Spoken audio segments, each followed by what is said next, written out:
Welcome to the show, guys. It's good to see everybody again today. This is Capital Interactive with your hosts, Besim and Adam the Boz. We've got a great show today, something that I think is very important and that a lot of business owners seem to overlook. And that is, we're going to talk about covenants, loan covenants specifically, how those work on commercial loans, what a loan covenant is, and we're going to talk through some of the most common types of covenants and how you actually calculate them. So buckle up. We've got Adam going to explain it all to us today. And and here we go. So Adam, man, I really appreciate you sharing your knowledge with us today on this. We've talked about covenants in passing before on some of the other podcasts, specifically about leverage and funded debt to EBITDA. I guess that is leverage basically, but also as like a fixed charge coverage and some of those other things. And, I've talked to a lot of business owners that are either in a current loan or else about to get a loan, and they don't even know what a covenant is. Right. They've never heard of it. And sometimes they're breaching their covenant without knowing about it, and now it's become a problem. Their banker didn't explain it to them when they signed their loan. So let's start off right from the get-go and let us know what exactly is a covenant. Right. Yeah. Covenants are tricky because you don't see this in the personal space, right? If you get a home mortgage or a car or whatnot, the debt obligation is a debt obligation. When you go to more commercial lending, you'll have something called a covenant typically placed in there. Now, that's relative. It depends on the bank, the size of the deal, but generally speaking, a lot of deals hold covenants. And what a covenant is a contractual obligation to maintain either a certain ratio or otherwise. And we'll get into some of those in a little bit. But basically, what it is and why a bank uses a covenant in a loan agreement. So there's the loan agreement where you agree to pay over 5 years, principal, interest, and so on and so forth. You're going to have a personal guarantee, but you also have a financial performance requirement. And a bank puts that in as an extra guardrail to ensure compliance with what you're projecting out. Because as we mentioned in an earlier podcast, a bank will forecast or kind of look at how you're doing. But things can change despite your best efforts. Even though you think you're going to have a great year, things can change. They can topple off. So what a bank will do is they'll put covenants in from time to time, just as a spot check. How are you doing relative to how you said you're going to do? How are you performing in this category? And the reason a bank puts those guardrails in ahead of a maturity, right? So if you have a 5-year note, every year we might check your covenant. Every quarter we might check your covenant. That gives the bank not necessarily an out, but it gives a bank a reason to potentially move the loan, put it into default. Not saying a bank wants to do that, but it basically gives a bank a reason or an out to reevaluate the relationship if a covenant is out of compliance. So kind of basically what you're saying is a covenant is additional rules or agreements that go with your loan agreement, right, that help to govern the loan. And like you said, a lot of those things are financial metrics. So they're based on how the company's performing. And the other ones are not necessarily financial metrics. They're just things you have to do. For example, you might have to provide financials on a quarterly basis or an annual basis or things like that. So standard financial reporting requirement. Yeah, some things like that. And the thing that's interesting about this, and people don't seem to understand sometimes, is if you don't do these particular things or don't stay within the financial metrics that you've agreed upon, you're technically in default of your loan. Yes. Mm-hmm. And so a lot of people think, hey, I'm paying my loan on time. As long as I pay my loan on time, just like my mortgage, nobody's going to bother me. Nothing's going to happen. Not true. Well, that's not necessarily the case, right? Because the bank has the right, and the bank reserves the option, should you default on a covenant, that certain actions can be taken up to and including termination of the note and or invoking a default price to ensure that you come back to the line. And there's a number of different reason a bank would institute a covenant of so on and so forth. A lot of times we do it to also help the company. Sure. We can get to this later, but you'll see a lot of businesses where they take out excess distribution. So we will build a covenant that is there specifically to limit distributions, not eliminate them, but just reduce them relative to cash flow. Sure. And that's to ensure a certain amount of profitability stays within the company. But just real quick, covenants there's varying degrees. They can be positive, they can be negative, they can be neutral. And what I mean by like positive and negative is springing covenants as well, where a covenant isn't tripped until an event occurs. But a positive or a negative covenant could be a covenant where there's an expectation that you do more than, or a negative case, do less than a certain amount. So it depends on Sure. which way the arrow is pointing on what we want the covenant to do and why. Yeah, and also some of these covenants, they will also affect pricing. So Mm-hmm. we've seen clients who they'll have certain ratios, and if they hit within a certain range, their price is X. If they hit within Right. another range, their price is X plus Y. If they hit within a third range, it's X plus Y and Z. So Mm-hmm. these are things that can affect your business. And the main thing that, especially when talking about the financial metric covenants, the main thing that bankers really want to see is kind of the health of the business. And so that's kind of what they're doing on an ongoing basis. Like Adam said, they just want to make sure everything's going well, and they need to evaluate the risk of the company, because banks have to price their loan and their profitability on deals based upon the riskiness of a loan most times. And so if they're going along and all of a sudden your deal is more risky because your financial performance has deteriorated, that's actually more expensive for them. They have to hold more reserves against that, things like that. So, anyways, before we get too far off track and into the weeds about it, let's go ahead and we're going to talk about some of the most common financial covenants that we see in loan agreements. And before we actually get into the actual details of how you calculate those and what they are, what I want to do is I want to just mention that every bank has slight variations of these. Okay, Mm-hmm. Yeah. so we might say it's calculated one way, and the bank that you're working with might have a slight tweak. But for the most part, this is kind of how they look at these particular 5 or 6 covenants. And what you need to make sure you're doing is you're talking to your banker and you're looking at your loan documents, because sometimes even your banker, they might have the same covenant slightly tweaked amongst 2 or 3 different loan documents, and so you want to look at how it's spelled out in your loan agreement. And before you sign a loan document, you need to make sure you understand what those loan covenants are and how that's going to affect the financial performance and what you're able to do with your business. And if you have a good banker, he's going to sit down with you and talk through that with you, because he wants to make sure you understand, because it's a problem for him if you trip your covenants as Yeah. well. I find Right. it often where clients are unaware of old outstanding covenants that Sure. have maybe been on the loan for 8, 9, 10 years. And, I have a discussion and it's the first time they've heard Yep. of, we have a covenant, either that or they forgot somewhere along the line. So Yeah. it's a very important point that Basim brings up, to have this discussion with your banker to see if you A, have one on currently, or B, when you have financing in the future, what are the covenants and what are they going to look like? And another kind of offshoot of covenants is covenants are negotiable too. This is not a hard and fast, it has to be this, it has to be that. So they are negotiable in terms of what covenants you put in on a loan, what variable they're set at. Because with covenants, just as a for example, we talked about earlier that a general rule of thumb for cash flow for like DSC is 1.25. That's the kind of industry standard for what you should have on a cash flow. But a covenant does not have to be set at 1.25. Yeah. A covenant can be set agnostic of what a bank's policy is for cash flow or leverage or liquidity.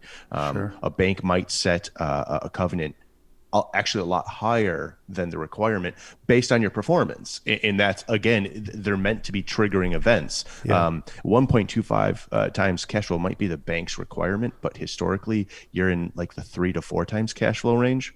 Well, if we set a covenant to 1.25, I think the end is nearer Yeah. than you might think. So we'll actually set that covenant higher to alert us once that starts dipping, and then working with you way ahead of time, much Sure. more proactively. And a lot of industries have different kind of metrics that are more normal for their industry. So for specific industries, the covenants might be slightly different. Well, it sounds like we're getting a little bit into the numbers. So why don't we go ahead and talk about some of the calculations and how they're going. I'm going to go ahead and share my screen here. Just give me a quick moment. All right, Adam. Well, here we go. Here's one of the first financial metrics that we typically talk about when we use for covenants here. Why don't you talk us through a debt service coverage ratio?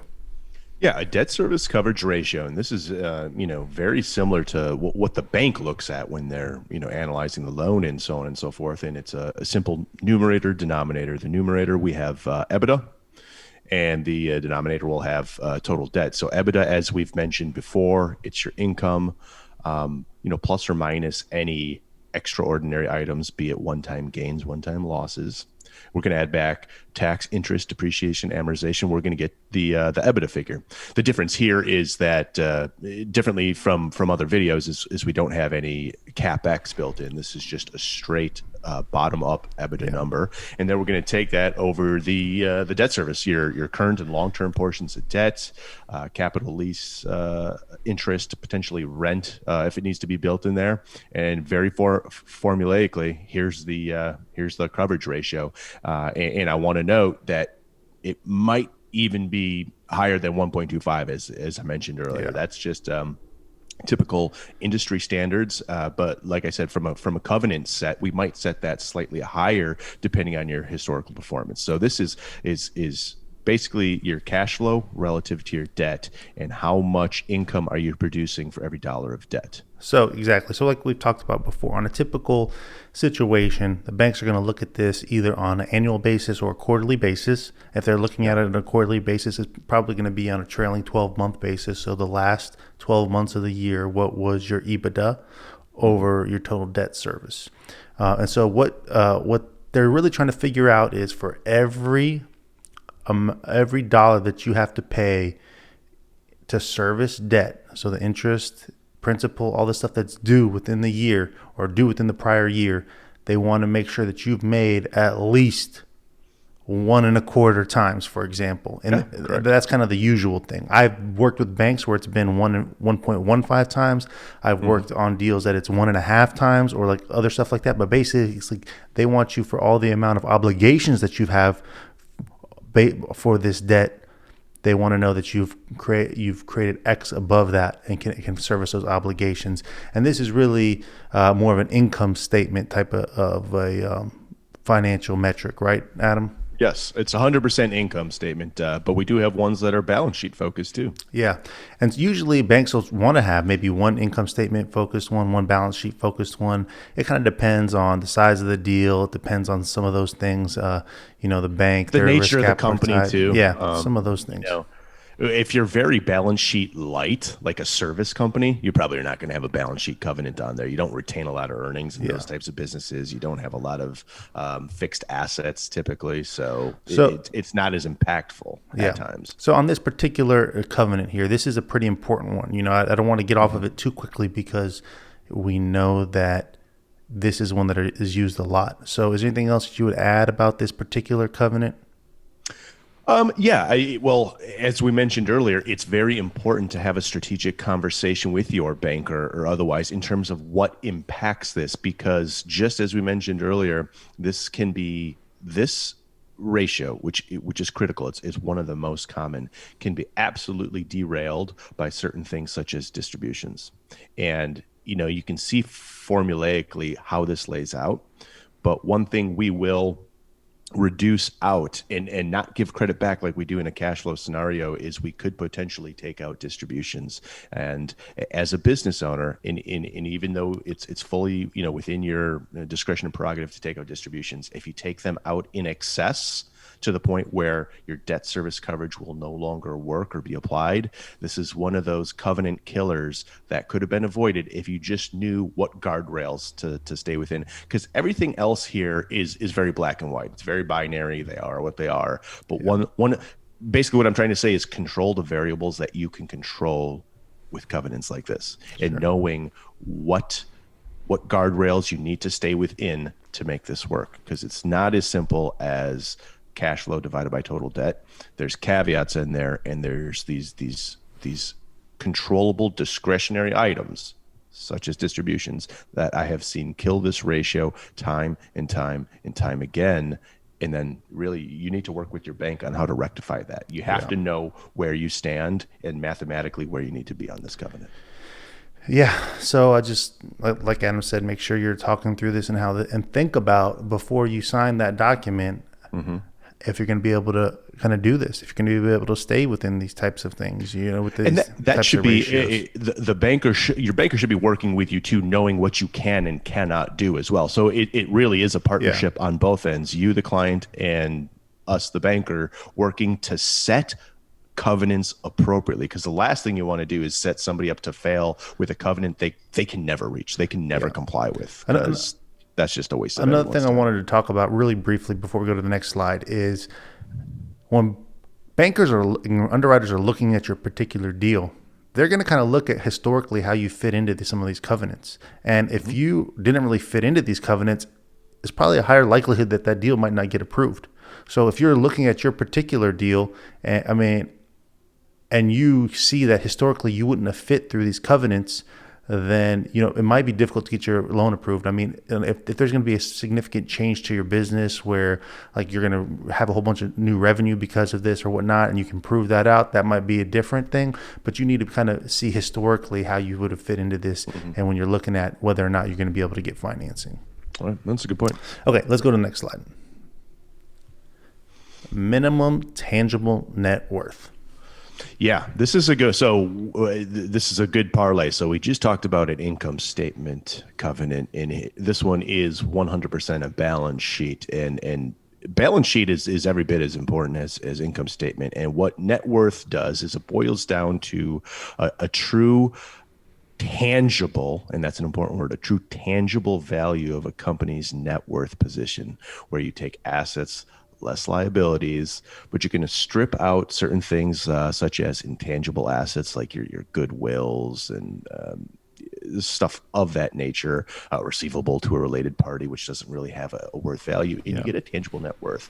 This is very important for businesses that are balance sheet heavy, that rely on the strength of their balance sheet to propel their income statement. If you have a lot of fixed assets, large building, machinery, large base of ARs.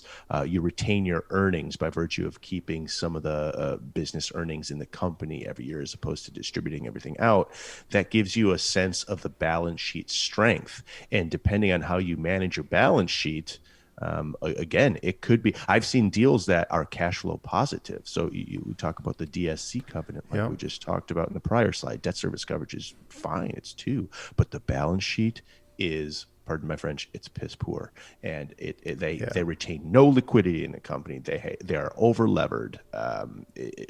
Net worth position is negative, not just neutral or slightly positive, but it's negative. So this is a very concerning trend because again, should something happen to the company, they don't have a backstop. A balance sheet is a good backstop. If you have no liquidity to back up, either one-time events or critical situations where you need access to capital and you don't have that, a balance sheet can kill a deal. And this Yeah. is what this tells the story of. Exactly. So just like Adam just said, this is helps banks. If everything goes bad, what can we get our hands on? Okay. Mm-hmm. What can we get our hands on? What's tangible that we can get our hands on? And like as we listed here on the slide, goodwill, patents, trademarks, trade names, all those things are intangible assets that have, they're not going to carry a lot of value to a bank. And so the bank's going to try to grab onto something if things go bad and sell it, or they expect you to grab onto something and sell it. And with those tangible assets are typically easier to do that with. And so that's what the bank is looking for here. And so that's really what they're trying to get an idea of, if things end up kind of going bad, what's the minimum tangible net worth that we have? And and this could be different for every company based on kind of like Adam said, the industry, what the Yeah, historical stuff was. this one is way more tailored to the company and Yeah. industry, whereas on the prior slide, DSC is fairly standardized, at least from a starting point. This one is only really set within a range that you're able to comply with. If your tangible net worth every year is $100,000, we're not going to set it at 2 million Yeah. because you've never been there. But this one is really tailored to the company. Perfect. And okay, so we're going to go. Let's go ahead and get to the next slide here. Let's see. Mm-hmm. Let's talk about fixed charge coverage. This is another one that we see quite a bit, and it's similar in some ways to the debt service coverage. Why don't you talk us through It this one? is, yeah, it's similar, with the difference being, there's a couple different additions and subtractions to a fixed charge coverage, whereas with DSC we really are not we're gonna be agnostic to capex and sort of either the maintenance capex component of it. This one can account for it. This one can be very detailed, and fixed charge has a lot more variables Sure. to add or subtract in terms of how cash flow is accounted for. Rent being another one that we'll definitely see added in there. Distributions again will be accounted for sure. And just like I mentioned earlier, distributions, and this is why it's imperative you control this, they 100% get removed from the cash flow coverage calculation with none of it being added back. Whereas in a bank's analysis, when they're doing their internal cash flows, they'll add back what can be deemed discretionary. The difference here with covenants, not just this one, but covenants in general, these are very regulated. You have to prove to a regulator without a shadow of a doubt this was calculated by the letter of the law, by the book. There's no regulation that says, well, the owner took out $1 million in distributions, but yeah, you can add back 700,000. Those were discretionary. It doesn't work in covenant calculations. These are legally formed calculations that have to be derived by the letter of the law. And if something is taken out of the business, it does not get added back. Yeah, and just to kind of talk, let's just look at what it's called: fixed charge coverage. What are the things that year in, year out, your company has to pay?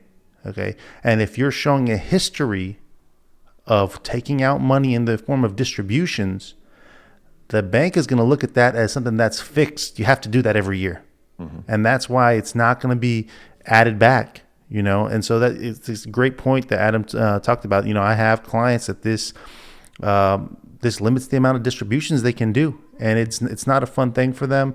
But what the bank is trying to say is, what are the things that this company has to pay for every year, which includes their debt obligations, which includes distributions, which could include some sort of maintenance capex, for example,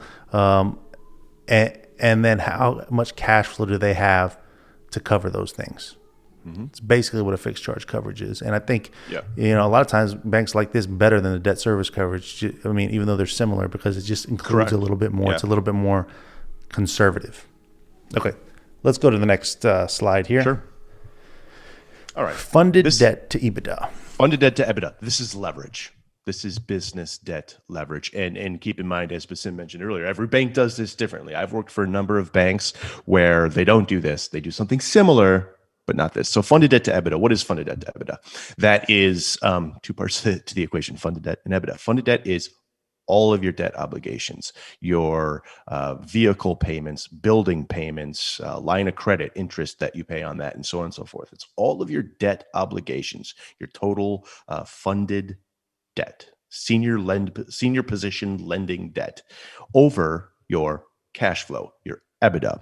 And what we look for, generally speaking, with this is in the range of 3 to 3.5. 3.5 really being the uppermost levered we want a company. And just mathematically, if you look at it, that basically means for every dollar of cash flow that you generate, your EBITDA, no more than 3 times as much cumulative funded debt. So for every dollar of cash flow, no more than $3.50 of debt. And the reason we, generally as an industry with banks look at that ratio is you tend to find higher failure and default rates once leverage exceeds 3.5. And so a lot of times, we advise clients to not take on more debt despite them wanting to. We will say, and any good banker that's advising you correctly will tell you when your stopping point is with debt. Yes, cash flow, you might be able to take on more debt, but we want to guardrail you and cap you here until cash flows continue to improve. And so too with this ratio, because we have the client's best interest in mind, that we don't want to start seeing them struggle to make payments and potentially default. We do this a lot of times to protect the client from themselves. It's a very smart ratio. And just like debt service coverage, the first one we talked about, this is easily the number 2 most common ratio you will see in covenants is leverage. Yeah, and there's 2 things I really want to mention regarding this. The first one, just kind of, I want you guys to conceptualize what this is saying. This is basically saying that if you take all the debt that you have, all the the equipment debt, all the real estate debt, all the lines of credit, everything that you have that's funded. So if you have $1 million line of credit, but you only have $300,000 that you've borrowed on it, that's only 300,000. But everything that's funded and actually outstanding, you should be able to pay that off. And if you put all your cash flow towards that in about 3.5 years, that's basically what this is saying. And so, if you think about that, that's pretty reasonable. If that was on your personal side, if you could pay everything off in about 3 years, you would think that you're feeling pretty good probably. But that's what that's saying. And the second thing I would just mention is that we see a lot of deals, especially when they're like acquisition deals, where a partner where somebody will sell a piece of their business or buy a business, and there's a seller note. A lot of times those things are subordinated, and those are treated as equity. So those actually don't go into that funded debt, because the bank will say, well, that's not first in line, for debt. And so, sometimes there are some ways to kind of put some of that stuff aside, but that's what the total funded debt is. Every debt obligation that you have divided by your EBITDA. And like Adam said, this is a super important one, so make sure you're not overlooking this one. Anything else you want to add on this one before we go to the next No, one? I just want to piggyback off the subordination comment, because you are right. We take that out of your funded debt if something is subordinated. Basically, whoever is signing a subordination is agreeing to the bank getting their cut first, and them being second, third, fourth in line should there be a need to liquidate, and so on and so forth. The difficult thing with subordination agreements is depends on who the note's with. If it's with a former seller, oftentimes they don't necessarily want to subordinate their debt, because they're like, listen, I sold, I'm going to get paid on a schedule, and I want that schedule to be maintained. Where we see subordinations a lot is if we have like family debt. You have a note from your father, maybe he gave you $1 million. You have a note payable now back to your father. Generally speaking, we'll see with that family debt, those are easy to be subordinated, but it depends on who it just because you're asking for it doesn't mean you're going to get a subordination. Really depends on who it is, but that's a good point to bring up. Yeah, another thing I would just say on the subordination thing is that, you have people that they're willing to subordinate the debt, but they still want interest payments. And sometimes banks are not willing to allow for any payments on Any that payment, debt. yeah. Stuff can accrue. So all those interest payments that you're not paying can be added on to that note. But sometimes banks are not even willing to let you have, not even willing to let you pay interest on that subordinated debt.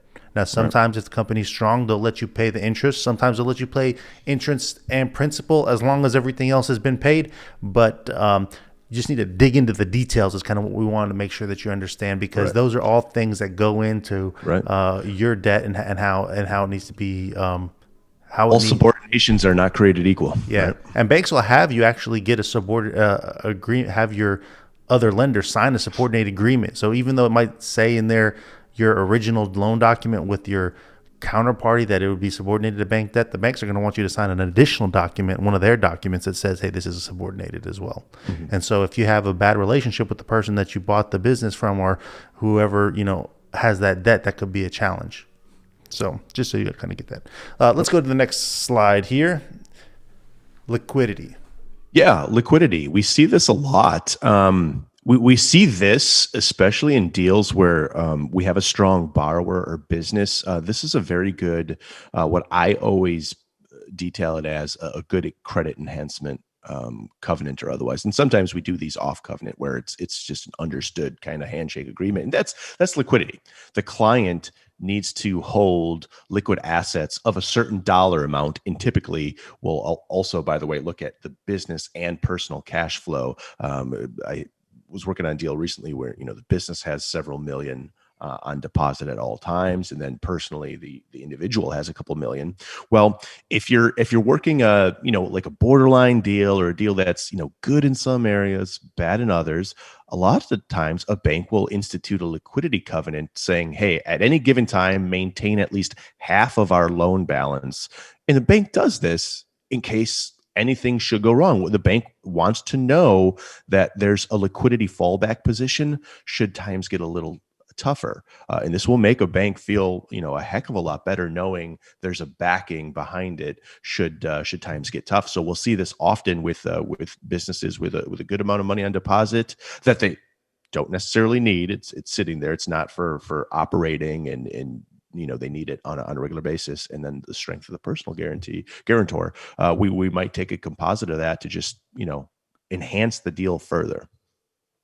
Yeah, and that's a great point. So what I would just mention about what you just said there is that there is a thought process that goes into how much money that the bank is requiring you to keep.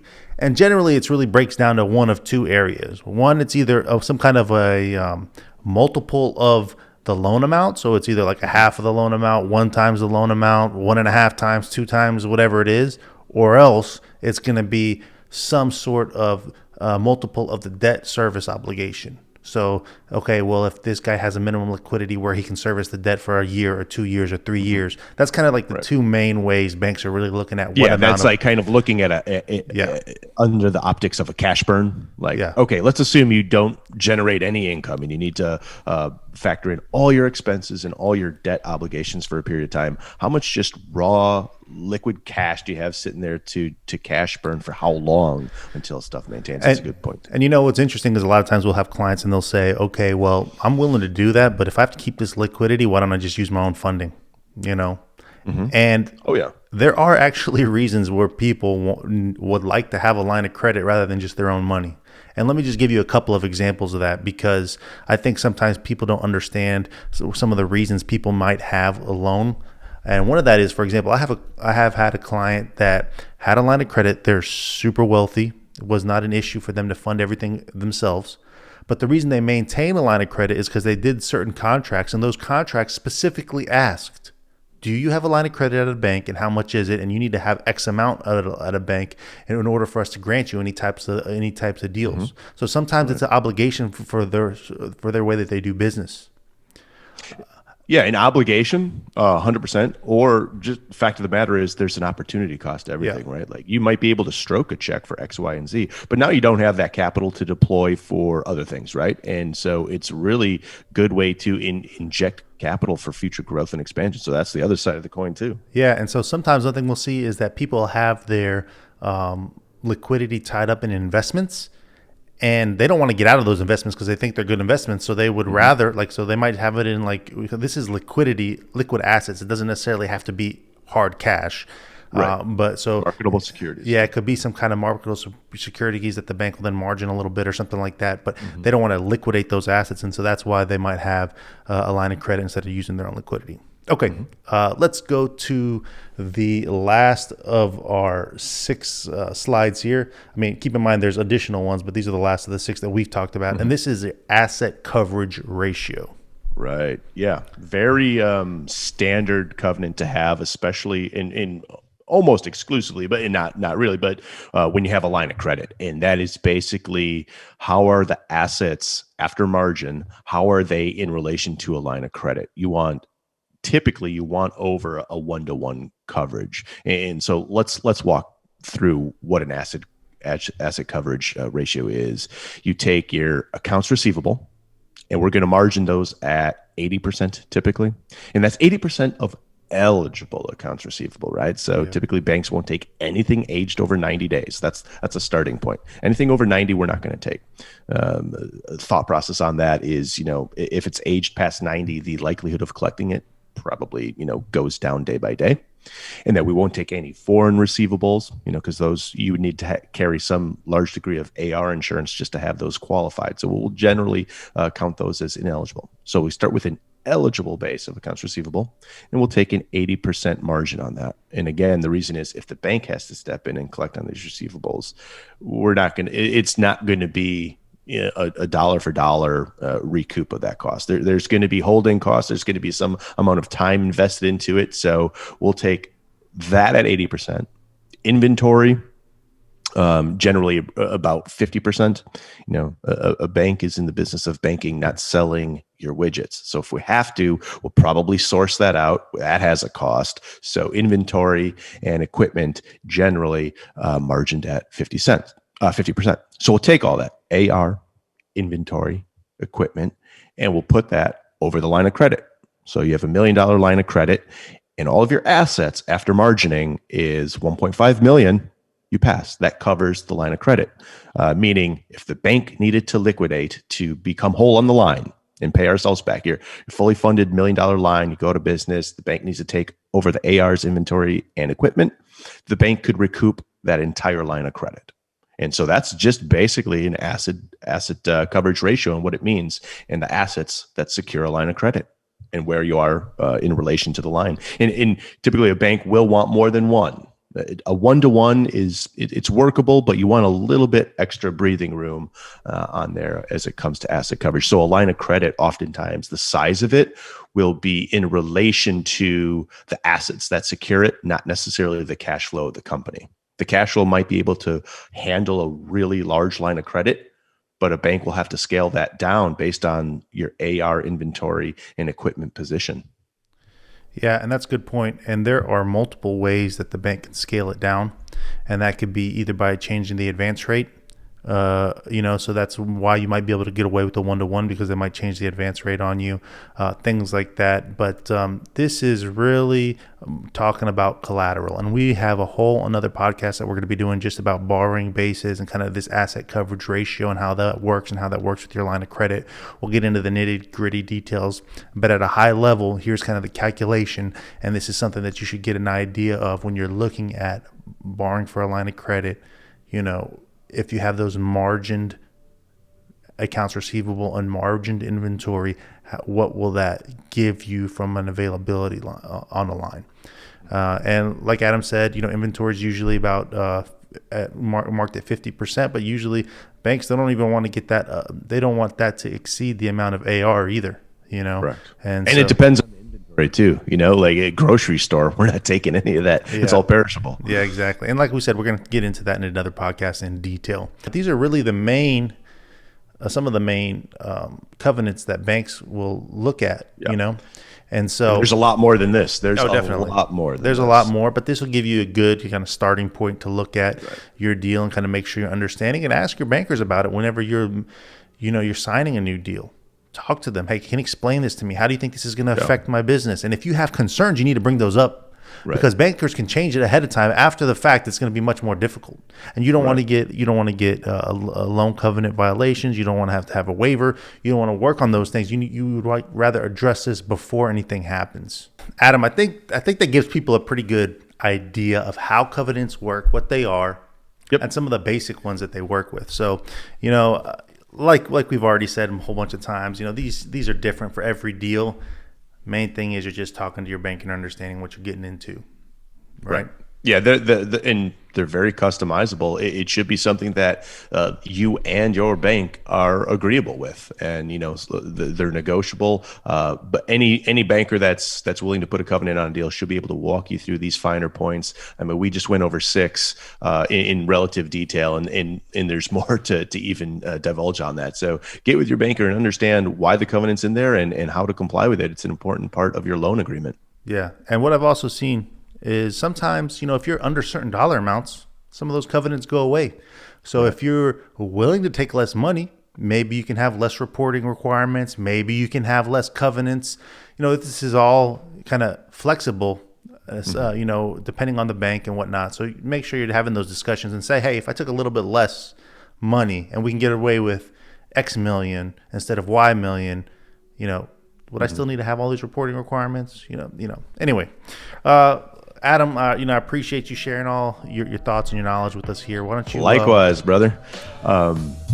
Appreciate everyone for watching. Thanks for the video. If you have anything additionally you'd like to know from Besim or myself, please let us know. If you're finding a lot of value in these videos, in this video specifically, please please subscribe, and please share with people that you also might think could find some value in this, because we're doing this for you. It is a lot of good value in content and that, and we don't mind helping out. So please like and subscribe if you're getting some good value. As always, it's Capital Interactive with Besim and Adam. We appreciate your time, and we look forward to seeing you on the other side. Thanks, guys. Bye.